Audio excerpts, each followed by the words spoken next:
Hello everyone, shalom. आप सबों का बहुत बहुत स्वागत करते हैं, परमेश्वर का धन्यवाद देते हैं। आज के वचन के लिए कितने लोग तैयार? जितने लोग तैयार हैं बोले मैं तैयार। परमेश्वर मुझसे बात करे। ऑसम। ओके, आज मैं बात करने जा रही हूं ऐसी कौन सी 8 रीजंस होती हैं, 8 सच रीजंस, ऐसे कारण जिनकी वजह से बच्चे जो है वो परमेश्वर के वचन में बढ़ नहीं पाते, जिसकी वजह से घर के जो जवान या छोटे बच्चे हैं वो परमेश्वर को या परमेश्वर के वचन के हिसाब से चल नहीं पाते, या अपने पेरेंट्स के, या मैं यूं कहती हूँ कि अपने पेरेंट्स के फेथ को, अपने पेरेंट्स के विश्वास को लेकर आगे नहीं बढ़ पाते हैं। बड़े प्रोफाउंड में आपके साथ 8 ऐसे कारण शेयर करूंगी। और अगर आज आपको ऐसा लग रहा है कि पास्टर नहीं, तो मैं तो मेरे घर में तो बच्चे बड़े हो चुके हैं, तो मेरे लिए तो ये वचन नहीं है। चाहे आपके घर में बच्चे छोटे हैं, चाहे आपके घर में बच्चे बड़े हैं, चाहे आप अगर कोई ऐसे भी लोग हैं जो अनमैरिड हैं और सुन रहे हैं इस बात को, तो ये सिर्फ आपके या आपके घर के बच्चों के लिए बात नहीं कर रही हूँ। आपको एक वाइडर पर्सपेक्टिव मिलेगा और आपको समझ में आएगा कि आपको एज गुड पेरेंट्स, आपको एज गॉडली पेरेंट्स बनकर कैसे अपने बच्चों के विश्वास को बढ़ाना पड़ेगा, और क्या रीजंस होती हैं जिसकी वजह से बच्चे अपने पेरेंट्स के फेथ से दूर हो जाते हैं। देखिए, एक स्टडी की गई, हार्वर्ड यूनिवर्सिटी के प्रोफेसर थे, सर्वे किया जिसमें उन्होंने इस बात का पता लगाया कि जिन घरों में परमेश्वर का नाम लिया जाता है, या जो बच्चे ऐसे परिवारों में बड़े होते हैं जहां पर स्पिरिचुअलिटी और रिलीजन को बहुत अहमियत दी जाती है, तो 70% ऐसे केसेस में क्या होता है कि जो बच्चे हैं ना तो वो गलत संगति में पड़ते हैं, ना ही वो गलत काम करते हैं, ना ही वो गलत सेक्सुअल रिलेशनशिप्स में जाते हैं, ना ही वो स्मोकिंग करते हैं, ना ही वो ड्रिंकिंग करते हैं, और ना ही वो आक्रामक होते हैं यानी एग्रेसिव होते हैं। 70%, यानी अगर 100 घरों में कि स्पिरिचुअलिटी की ओर अगर कोई घर, अगर 100 घर है जो स्पिरिचुअलिटी में विश्वास करते हैं और स्पिरिचुअली बढ़ रहे हैं, तो उनमें 70% ऐसी फैमिलीज होंगी जहां के बच्चों में अच्छाई देखी जाएगी, जहां के बच्चों में डिविएशन नहीं देखी जाएगी। लेकिन फिर भी ऐसा कौन सा कारण है जिसकी वजह से आज बच्चे अपने पेरेंट्स के फेथ को छोड़कर, अपने पेरेंट्स के विश्वास को छोड़कर दूर हो रहे हैं? और खास तौर पर जैसे कई ऐसी वेस्टर्न कंट्रीज हैं जहां पर हम जब देखते हैं तो पेरेंट्स तो परमेश्वर के घर में आते हैं, चर्चेस में आते हैं, लेकिन जो बच्चे हैं वो नहीं आते हैं। क्यों नहीं आते हैं? There is a reason behind it. या अब अपने भी कंट्रीज में अगर हम बात करें, हमारी जो नेशंस हैं उनमें भी हम देखें, जवान बच्चे जो हैं वो पेरेंट्स के धक्के की वजह से आते होंगे, या प्रोबेबली पेरेंट्स को धमकियां देते होंगे उनको, उसकी वजह से आते हैं, यानी वो मन से नहीं आते हैं। तो कुछ तो ऐसी रीजन होगी ना जिसकी वजह से उनका मन हट जाता है, जिसकी वजह से वो कलीसिया में नहीं आना चाहते हैं, जिसकी वजह से वो आगे नहीं बढ़ना चाहते। So there are many reasons जो मैं आपके साथ शेयर करूंगी।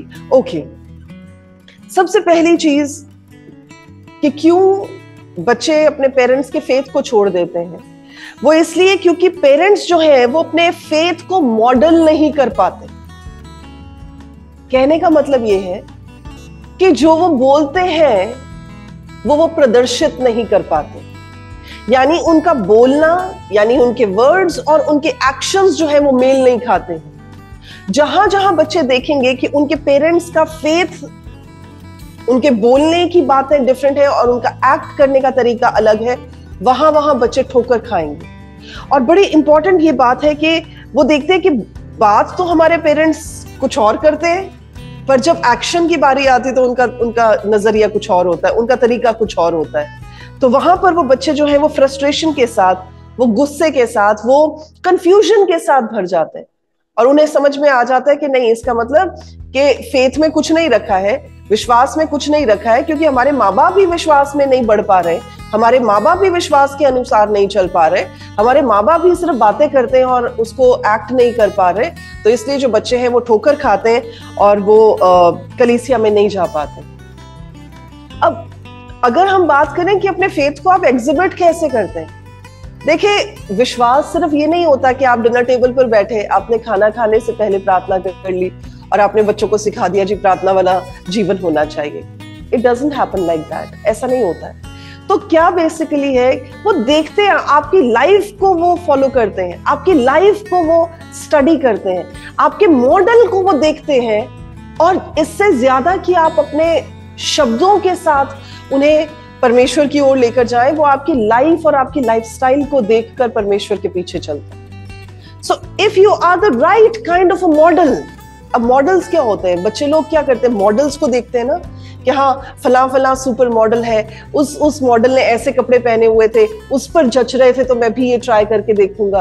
तो बेसिकली वो क्या करते हैं, वो चीज को देखते हैं और उसको कॉपी करते हैं, वो देखते हैं और उसको इमिटेट करते हैं। सो आप क्या मॉडल कर रहे हैं उनकी लाइफ में, कि आप वो जिंदगी को, उस लाइफस्टाइल को मॉडल कर रहे हैं जो कि परमेश्वर के फेथ को दिखाता है, या आप सिर्फ बातों को मॉडल कर रहे हैं कि सिर्फ बातों बातों में ही फेथ है, अंदर खाते कुछ नहीं है। सो इसलिए याद रखें, जब बच्चे देखते हैं कि पेरेंट्स की spiritual walk and talk different है, तो वो ऑब्वियसली परमेश्वर से और परमेश्वर के फेथ से दूर हट जाएंगे। देखिए, जब आप पहला कुरिन्थियों पढ़ते हैं, उसका पहला चैप्टर और 11 वचन में ये बात लिखी गई है।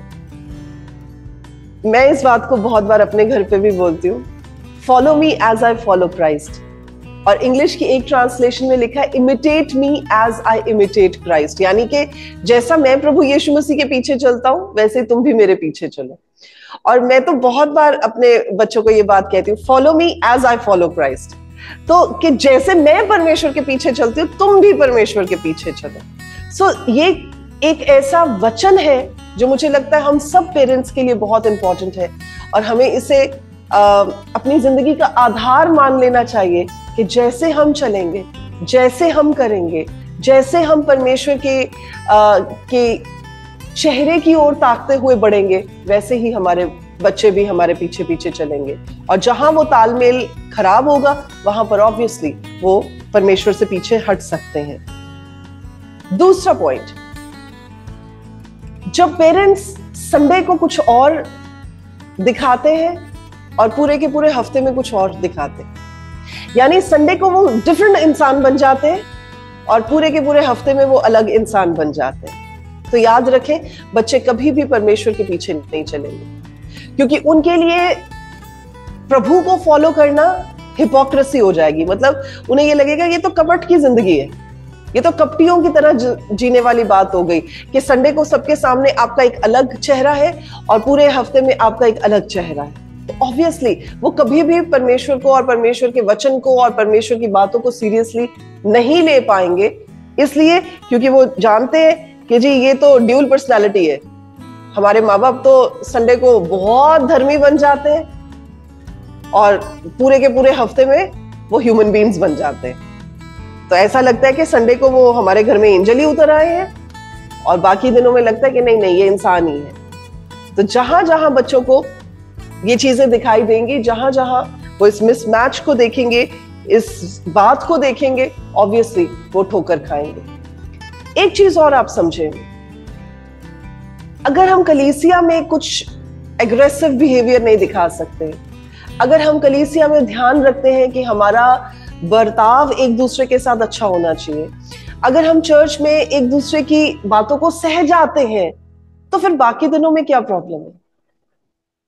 अगर चर्च में आकर, कलीसिया में आकर हम पाप करने के बारे में सोच नहीं सकते, तो बाकी दिनों में क्या प्रॉब्लम है?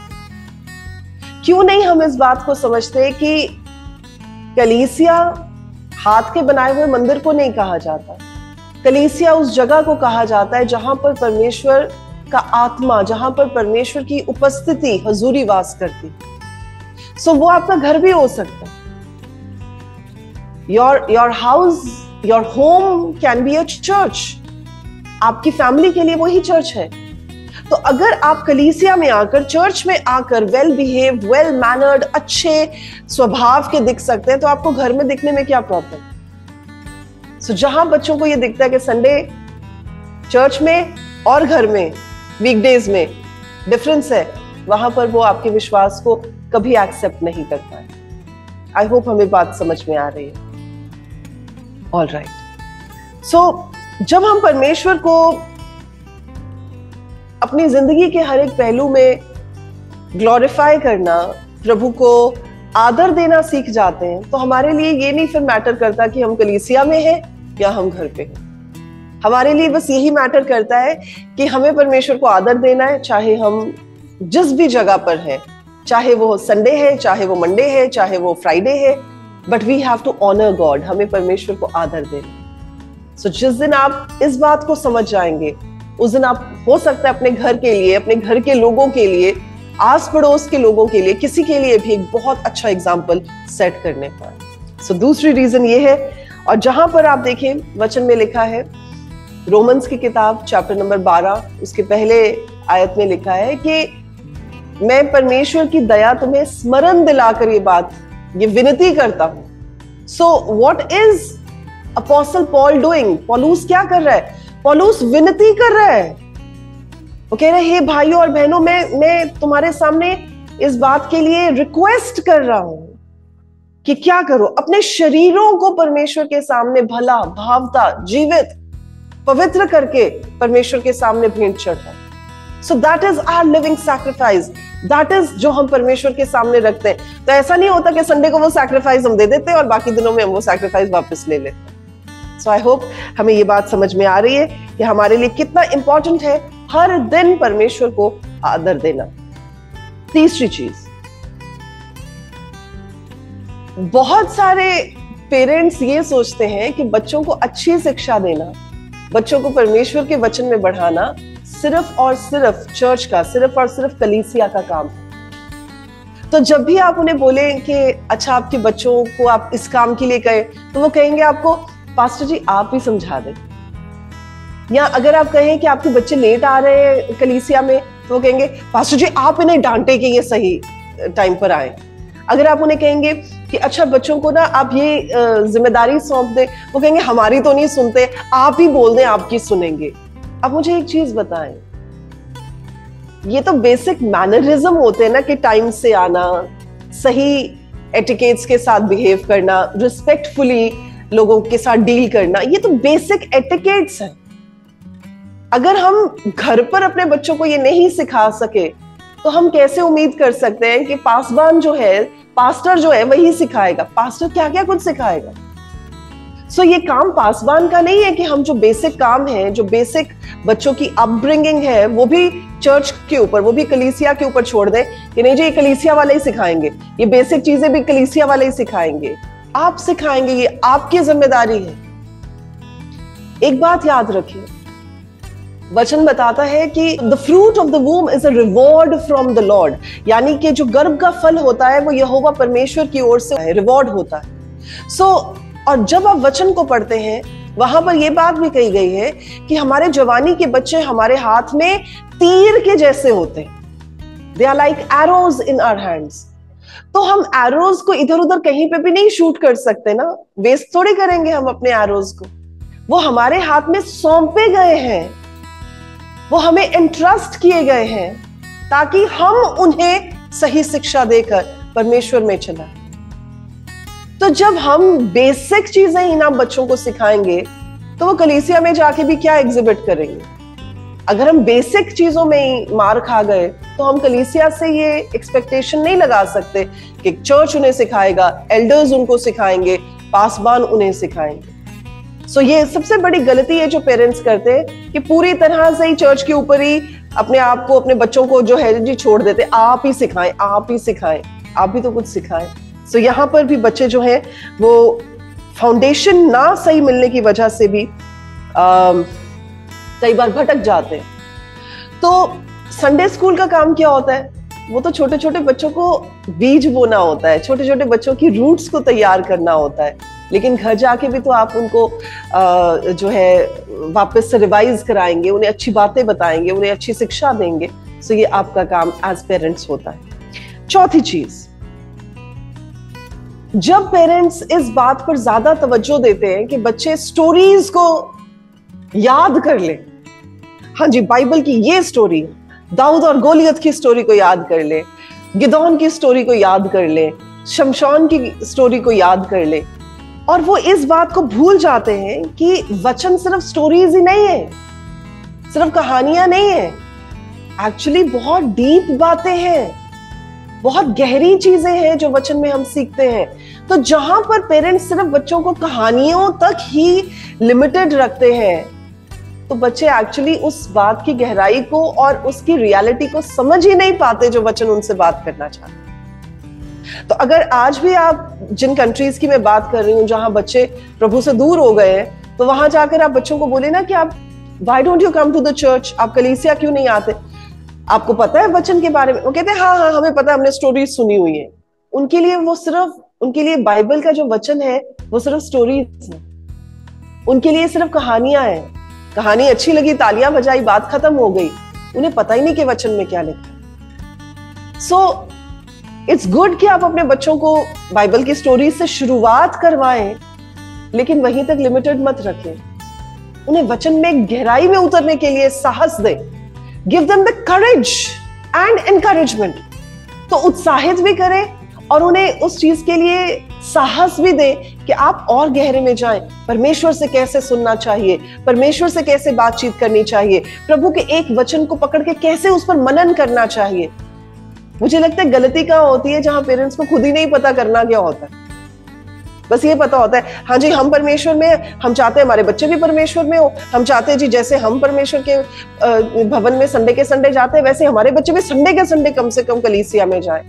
It will not work out like that. मैं कई बार विमेन्स कॉन्फ्रेंसेस में ये बात कहती होती हूँ, जो महिलाओं की सभाएं होती है उसमें ये बात कहती हूँ कि माता पिता के ऊपर, माँ बाप के ऊपर बड़ा जिम्मेदारी का एक बोझ परमेश्वर ने रखा है। और वो सिर्फ ये नहीं है कि हम अपने घर को चलाएं, हम अपने विश्वास को बढ़ाएं। हमारे लिए बहुत बड़ी जिम्मेदारी ये होती है कि हम अगली जनरेशन को तैयार करें। आपको क्या लगता है कि जब दानियल, जब शद्रक, जब मेशक, जब अबेदनेगो, जब ये लोग बेबीलोन में थे, कैसे ये लोग इतनी मजबूती से खड़े हो पाए उस जगह पर? यूसुफ इजिप्ट में था, कैसे खड़े हो पाए ये लोग? इसका मतलब उनकी फाउंडेशन कितनी स्ट्रांग होगी। इसका मतलब कि उन्होंने परमेश्वर की बातों को इतनी गहराई से सीखा होगा और समझा होगा कि हालांकि उन्होंने अपनी लाइफ में तो नहीं परमेश्वर को काम करते हुए देखा, लेकिन उनके पास इतनी स्टोरीज होंगी, इतनी टेस्टमनीज होंगी अपने पूर्वजों की, अपने बाप दादाओं की, कि उनका विश्वास उन टेस्टमनीज और उन टीचिंग्स के साथ कितना बढ़ गया होगा। सो मेरे अजीजों, इस बात को जानना और समझना बहुत इंपॉर्टेंट है कि बाइबल सिर्फ स्टोरीज नहीं है, it is the word of God.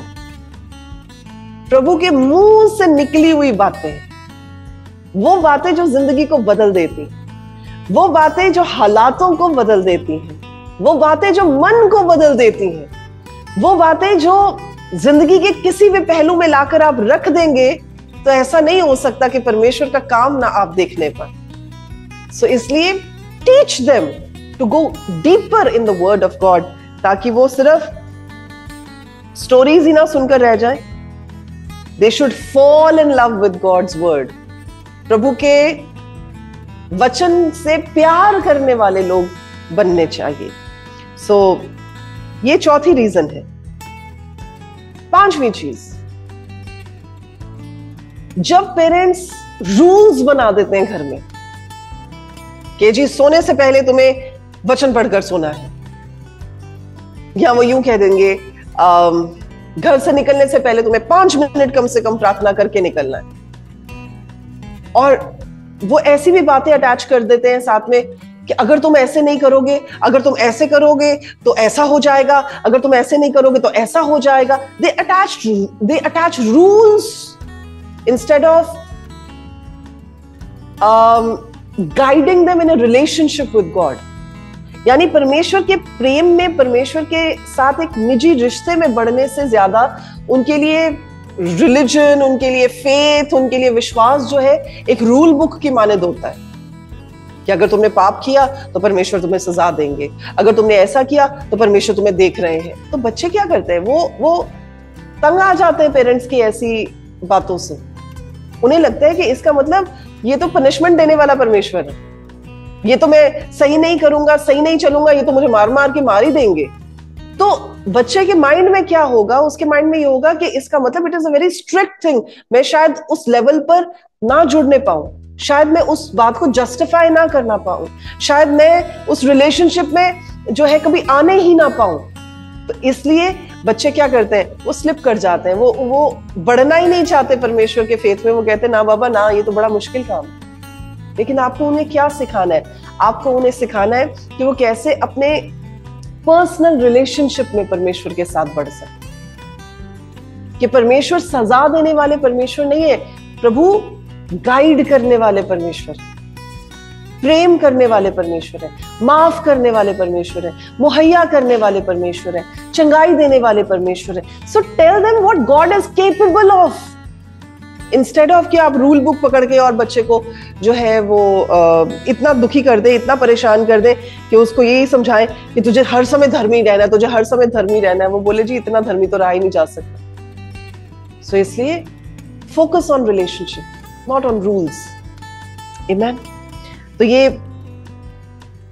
5वीं चीज है जो ध्यान में रखनी जरूरी है। 6th जो बात है जो बड़ी इंपॉर्टेंट है, आई डोंट नो आप ऐसा करते हैं कि नहीं करते, पर बहुत सारे घरों में ऐसा होता है कि पेरेंट्स घर आकर या घर में पासवानों की, चर्चेस की बुराइयां करते हैं। चाहे वो कोई मेगा चर्च है, चाहे वो कोई लोकल चर्च है, चाहे वो उनका मदर चर्च है, तो आकर वो क्या करते हैं, वो पासवान की गलतियां निकालनी शुरू कर देते। पास्टर ऐसा है, पास्टर वैसा है, पासवान को ऐसा नहीं करना चाहिए, पासवान की फैमिली ऐसी है, चर्च ऐसा है, एल्डर्स ऐसे हैं, चर्च में ये होता है वो होता है। तो ऐसा भी हो सकता है कि बच्चे पूछे अगर आपको इतनी प्रॉब्लम है तो आप जाते क्यों हो चर्च?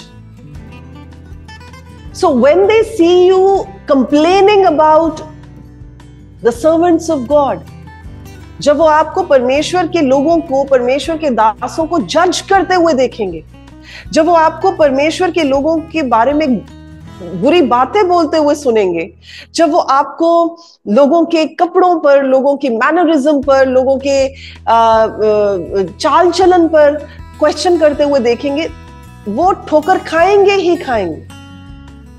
और उन्हें ये बात लगेगी कि अगर पासवान में इतनी गलतियां हो सकती हैं, अगर पास्टर्स लोग जो इतने फॉल्ट के साथ भरे हुए हो सकते हैं, तो इसका मतलब मैं तो कभी पहुंच ही नहीं पाऊंगा परमेश्वर की धार्मिकता के लेवल पर।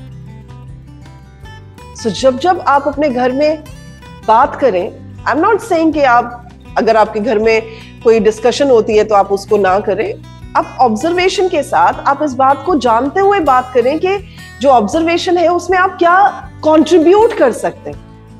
अगर आपको लगता है कि कोई पासवान, मान लीजिए फॉर एग्जाम्पल कि कोई पासवान जो है वो कपड़े अच्छे नहीं पहनकर आता और आपको लगता है कि नहीं जी ये कपड़े तो नहीं अच्छे लगते कलीसिया में, तो आप घर आकर बजाय इसके कि पासवान की पीठ पीछे आप बात करें कि जो कैसे कपड़े पहनते हैं, उनको ड्रेसिंग सेंस नहीं है, उनको ये नहीं है, तो आप बजाय इसके how can you rectify that?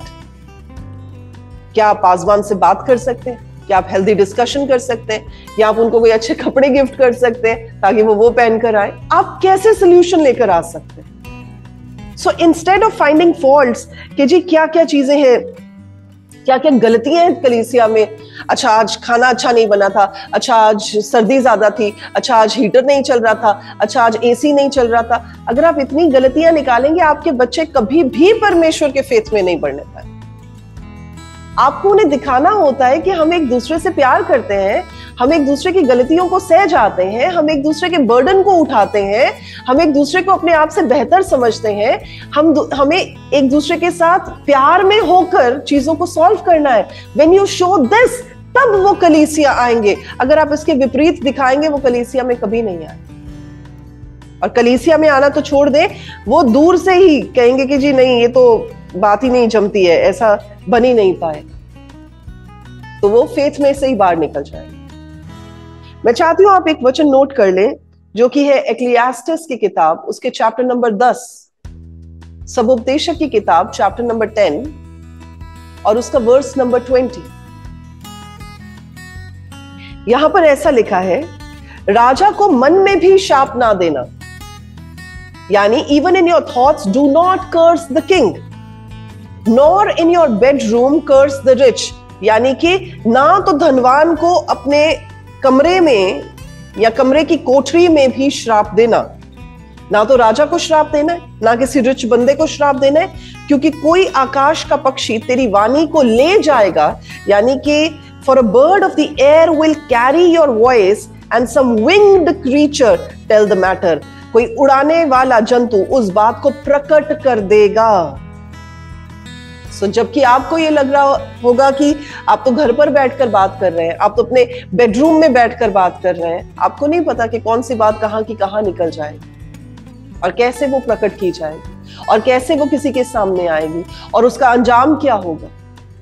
इसलिए जब आप अपने बच्चों के सामने, जब आप अपने घर पर, जब आप इन चीजों को डिस्कस कर रहे होते हैं, याद रखें आपकी वजह से और आपकी बातों की वजह से बच्चों का विश्वास या तो बढ़ रहा होता है या बिल्कुल खत्म हो रहा होता है। आमीन। सातवीं चीज, जब बच्चे अपने पेरेंट्स को परमेश्वर के प्यार को एग्जिबिट करते हुए नहीं देखते, जब वो इस बात को नहीं देख पाते कि वचन तो प्यार करने के लिए कहता है, वचन तो एक दूसरे के साथ प्रेम के स्वभाव में जीने के लिए कहता है, लेकिन हमारे घर में तो ऐसा कुछ दिखाई नहीं देता। हमारे घर में भी नहीं दिखाई, मतलब बच्चे जब ये सोचे कि जी हमारे घर में तो ये दिखाई नहीं देता है, ना ही हमारे पेरेंट्स किसी के साथ प्यार के साथ बात करते, ना ही हमारे पेरेंट्स किसी के साथ प्यार के साथ बर्ताव करते, तो वो कैसे बढ़ेंगे? ऑब्वियसली वो ठोकर खाएंगे और वो आगे नहीं अपने फेथ में बढ़ने पाएंगे। और जब आप वचन को पढ़ते हैं तो यूहन्ना 13:35 प्रभु यीशु मसीह ये कहते हैं, your love for one another will prove to the world that you are my disciples. यानी कि जो प्यार तुम एक दूसरे के साथ करते हो, उस प्रेम की वजह से लोग जान जाएंगे कि तुम मेरे चेले हो। सो एक्चुअली हमारे पास एग्जिबिट करने के लिए है ही क्या? किसी की परवाह, किसी के लिए प्रेम, किसी के लिए प्रार्थनाएं। मान लीजिए अगर आपको कोई फोन करता है और आपको कहता है कि जी उसे प्रार्थना की जरूरत है, हाउ डू यू रिस्पॉन्ड? क्या आप प्यार में रिस्पॉन्ड करते हैं या फिर आप कहते हैं ओहो फिर से उसका फोन आ गया यार? तो आपके बच्चे क्या देख रहे हैं? वो देख रहे हैं कि आप कहने के लिए सिर्फ मुंह से प्यार की बातें करते हैं, आप में उसके लिए कोई जेन्युइननेस नहीं है, जेन्युइनिटी नहीं है। जब प्रभु यीशु मसीह ने इस बात को कहा कि एक्चुअली कोई और पैरामीटर ही नहीं है कि लोग कैसे जान पाएंगे कि प्रभु यीशु मसीह के चेले कैसे होने चाहिए। ऐसा नहीं लिखा कि मेरे चेलों जो लोग होंगे वो मेरे चेलों को उस बात से जान पाएंगे कि वो चमत्कार बड़े करते हैं। ऐसा नहीं बोला उन्होंने। ऐसा नहीं बोला कि अगर तुम बड़ी डीप रेवलेशन की बातें करोगे तो इससे लोग जान जाएंगे कि तुम मेरे चेले हो। उन्होंने ऐसा भी नहीं कहा कि अगर तुम बहुत बड़ी बड़ी बातें करते हो और बहुत बड़े बड़े क्राउड्स को एड्रेस करते हो तो इस बात से लोग जान जाएंगे तुम मेरे चेले हो। सिंपल सी बात थी, अगर तुम एक दूसरे के साथ प्यार का बर्ताव करते हो, बस इसी से लोग जानेंगे कि तुम मेरे चेले हो। So how do you behave? जब कोई आपके लिए आपसे मदद का हाथ मांगता है, आपके पास अपनी पुकार लेकर आता है, हाउ डू यू रिस्पॉन्ड? जब कोई आपको फोन करता है, जब कोई आपके घर पहुंच जाता है, आप उसको कैसा मैनेज करते हैं? आप उसको कैसा उसके साथ बिहेव करते हैं? आपके बच्चे देखते हैं और जो जो कुछ वो देखेंगे बस वही वही कुछ वो सीखेंगे। और अगर आपकी बोली में और आपके काम में मिसमैच होगा तो कभी मत सोचिएगा कि आपके बच्चे कहेंगे हाँ जी हम तो प्रभु के पीछे ही चलेंगे। नहीं चलेंगे। साथ में ये रीजन है कि जब वो आपके मन में प्रेम को नहीं देखते हैं, जब वो आपके मन में दूसरों के लिए हेट्रेड को, जेलसी को, कंपटीशन को देखते हैं, तो वो कभी भी परमेश्वर के पीछे नहीं चल पाए। और आठवीं और अंतिम बात, मसीही जीवन, एक विश्वासी जीवन प्रार्थना का जीवन होना चाहिए। जब पेरेंट्स खुद प्रार्थना नहीं करते और अपने बच्चों को कहते प्रार्थना किया करो, प्रार्थना किया करो, तो कहेंगे आप तो प्रार्थना करते नहीं, हमें क्या सिखा रहे हो? तो वो कभी भी प्रभु के पीछे चलना अपनी खुशकिस्मती नहीं समझेंगे। जब वो देखते हैं कि आप किसी सिचुएशन को कैसे हैंडल करते हैं, अगर कोई प्रॉब्लम आ गई है आप कैसे उसमें बिहेव करते हैं, अगर कोई अचानक आपके पास न्यूज आ गई आप कैसे उस बात को जो है एक्सेप्ट करते हैं, वो देखते हैं। और अगर वो इस बात को देखते हैं कि आप सोते, जागते, उठते, बैठते, प्रार्थना में रहते हैं। अगर वो देखते हैं कि अगर कुछ अचानक आपकी लाइफ में आ गया और आप सबसे पहले प्रार्थना में बैठते हैं, जब वो देखते हैं कि आपकी लाइफ में कोई ऐसी सिचुएशन आ जाती है जहां पर इससे पहले कि आप अपना दिमाग लगाएं, आप प्रार्थना करते हैं, वो जान पाते हैं कि प्रार्थना सिर्फ बोलने की चीज नहीं है, प्रार्थना एक लाइफस्टाइल है। और जिन घरों में पेरेंट्स प्रार्थना नहीं करते हैं, जिन घरों में पेरेंट्स एक प्रार्थना की लाइफ को मेंटेन नहीं करते हैं, जिन घरों में पेरेंट्स प्रार्थना को इग्नोर और निग्लेक्ट करते हैं, उनके बच्चे कभी भी प्रार्थना में और उनके बच्चे कभी भी परमेश्वर में बढ़ नहीं पाते, बच्चे ठोकर खाते। इसलिए याद रखें कि जब आप अपने अगली जनरेशन को तैयार करें तो इन बातों का ख्याल रखें। और जैसे वचन में लिखा है, ड्यूटरनॉमी, व्यवस्था विवरण, उसके चैप्टर नंबर 6 और वर्सेस 6 और 7 में लिखा है, और ये आज्ञाएं जो आज मैं तुझे सुनाता हूं वे तेरे मन में बनी रहे, और तो इन्हें अपने बाल बच्चों को समझाकर सिखाया करना। समझाकर सिखाना, दो बातें हैं। आप सिर्फ सिखा नहीं सकते, आप समझाते हैं। समझाते हैं आप अपने चाल चलन से। तो वचन में ये बात क्लियरली लिखी हुई है, आप उन्हें समझाकर सिखाते हैं। आप रूलर पकड़कर नहीं सिखाते हैं उन्हें, आप उन्हें अपने एग्जाम्पल से लीड करते हैं। You lead by example. और लिखे, और घर में बैठे और रास्ते में चलते, लेटते उठते इनकी चर्चा किया कर। चर्चा मतलब इनकी गुफ्तगू किया कर, डिस्कस किया कर। और लिखा, इन्हें अपने हाथ पर चिन्हानी करके बांधना, यानी अपने हाथ पर बांध ले, और ये तेरी आंखों के बीच टीके का काम दे, यानी हर समय तेरी आंखें इस चीज के ऊपर लगी रहे। हाथ हम हर समय अपना देख सकते हैं, तो अपने हाथ के ऊपर लिख के रख ले कि तुझे क्या करना चाहिए और क्या नहीं करना चाहिए। सो पीपल ऑफ गॉड, ये 8 ऐसी बातें हैं, और इन बातों को शेयर करने का मकसद सिर्फ ये एक ही है कि बहुत तेजी से, नो डाउट, परमेश्वर के रिवाइवल का काम बहुत बढ़ रहा है। अलग अलग जगहों पर, अलग अलग एरियाज में, अलग अलग शहरों में, अलग अलग देशों में परमेश्वर के रिवाइवल को हम देख पा रहे हैं। पर एट द सेम टाइम जितनी बेदारी आ रही, जितने नए लोग परमेश्वर में आ रहे हैं, ऐसा भी हो रहा है कि जो ऑलरेडी प्रभु में है वो छूट भी रहे हैं। अगली जनरेशन कैचअप नहीं भी कर पा रही। सो ऐसा ना हो कि हम खुद तो बच जाए लेकिन हम अपनी अगली पीढ़ी को संभाल ना पाए, उन्हें बचा ना पाए। सो जो गलतियां आज हमने शेयर की हैं, या मैं यूं कहूंगी कि जो एरियाज ऑफ इंप्रूवमेंट आज हमने शेयर किए हैं, उन पर हम तवज्जो दें, उन पर हम ध्यान दें, और ख्याल रखें इस बात का कि हम ऐसी गलतियां ना करें जिसकी वजह से हमारी अगली पीढ़ी ठोकर खाए और परमेश्वर से मुंह मोड़ ले। आमीन। क्या आपको आज के वचन से कुछ सीखने को मिला है? परमेश्वर का धन्यवाद। आइए इस समय हम प्रार्थना में चलते हैं। आइए अपनी आंखों को बंद करें, इस समय अपने सरों को झुकाएं, प्रभु की उपस्थिति में आए। मेरे खुदावंद खुदा, वाकई में आप जैसा कोई भी नहीं है और ना ही हो सकता है।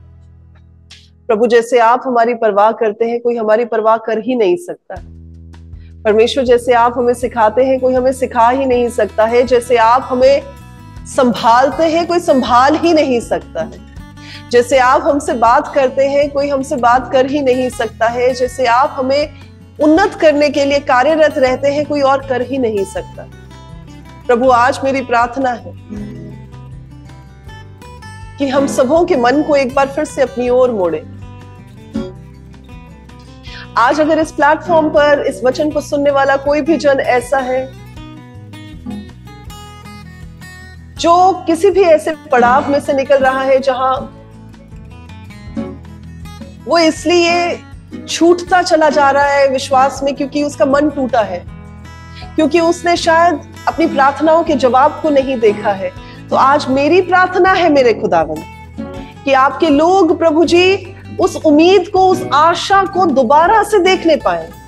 जिन वायदों को आपने उनसे किया है प्रभु, वो उन वायदों के रिजल्ट को, कॉन्सिक्वेंसेस को देखने पाए। प्रभु, जिन बातों को आपसे पाया है, जिन प्रोफेसीज को आपसे रिसीव किया है, मेरी प्रार्थना है आज आपके लोग प्रभु एक बार फिर से विश्वास के साथ खड़े होकर उन प्रोफेसीज को, उन बातों को, उन वायदों को पूरा होते हुए देखने पाए जो आपने उनसे किए। प्रभु मेरी प्रार्थना है आज जितने परिवार अपने बच्चों को आप में बढ़ते हुए देखना चाहते हैं, उनकी जिंदगियों को एक बार फिर से आप नई रीति से एनलाइटन करें, उन्हें रोशन करें, उन्हें एम्पावर करें, उन्हें सशक्त करें मेरे खुदावन, ताकि प्रभु जी वो अपने बच्चों के लिए एक उत्तम एग्जाम्पल बनने पाए, एक ऐसा रोल मॉडल बनने पाए जिन्हें देखकर उनके बच्चे आप में बढ़ने के लिए विश्वास और खुशी के साथ आगे बढ़े। There is no one like you, Lord. कोई नहीं, कोई नहीं, कोई भी नहीं मेरे परमेश्वर।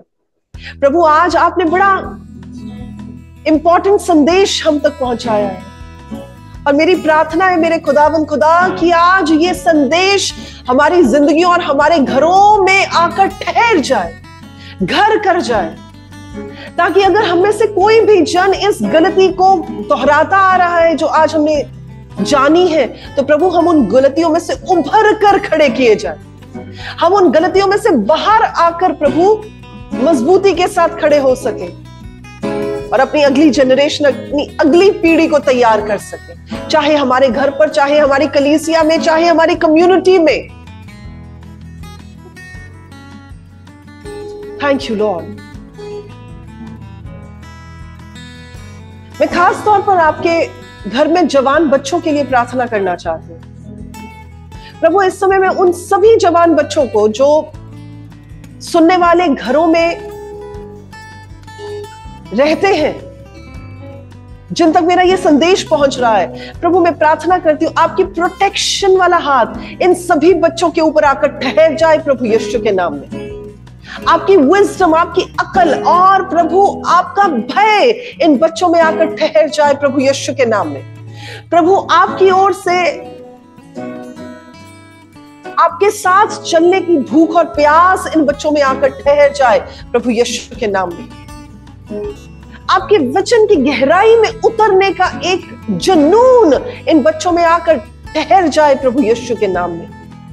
प्रभु मेरी प्रार्थना है कि जितने माँ बाप अपने बच्चों के लिए प्रार्थनाएं कर रहे हैं कि उनके बच्चे प्रभु आप में जड़ पकड़े, होने दे मेरे खुदावन कि आप उनके मन को अपनी ओर मोड़ लें। जैसे आपका वचन कहता है राजाओं का मन आपके हाथ में है प्रभु, और नालियों की मानद आप जहां चाहे मोड़ सकते हैं। प्रभु आज मेरी प्रार्थना है इन बच्चों के मन को आप अपने हाथों में लेकर इनके मन को अपनी ओर मोड़ दे मेरे खुदा।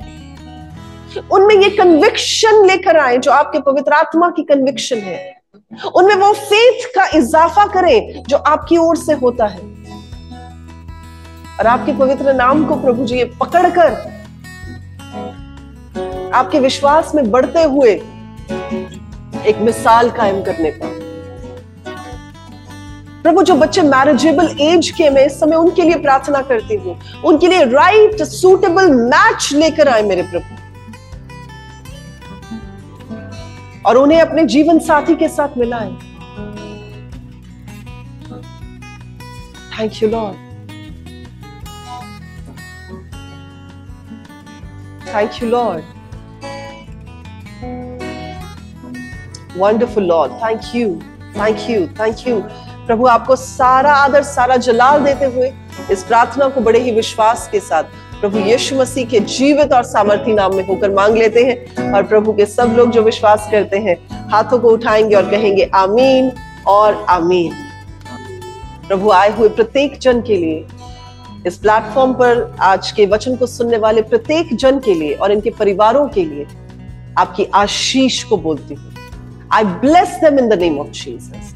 मैं इस समय कहती हूँ आप प्रभु यीशु मसीह के नाम से आशीषित हो जाए, आपके परिवार आशीषित हो जाए, आपकी सेहत आशीषित हो जाए, आपका घराना ब्लेस्ड हो जाए प्रभु यीशु के नाम में, आपके फाइनेंसेस ब्लेस्ड हो जाए प्रभु यीशु के नाम में, आपके हाथों की मेहनत ब्लेस्ड हो जाए प्रभु यीशु के नाम में, आपके प्लान्स जो आप प्रभु में रखते हैं ब्लेस्ड हो जाए प्रभु यीशु के नाम, आपके आने वाले दिन ब्लेस्ड हो जाए प्रभु यीशु के नाम। और ये सारी प्रार्थनाएं मैं प्रभु यीशु के जीवित नाम में मांगती हूँ। आमीन आमीन। प्रभु आप सबों को इस वचन के अनुसार बहुत आशीष दें। God bless you all. Shalom. और अगर आप अपनी गवाही को, अगर आप अपने एक्सपीरियंस को या आज के वचन के बारे में कोई बात को शेयर करना चाहते हैं तो आप हमारे ब्रेक थ्रू प्रेयर टावर में कर सकते हैं। यूट्यूब चैनल पर आपके लिए मैसेजेस आते हैं, आप उन मैसेजेस को सुन सकते हैं, दूसरों के साथ शेयर भी कर सकते हैं और प्रभु में आशीषित हो सकते हैं। सो आज के लिए बस इतना ही है।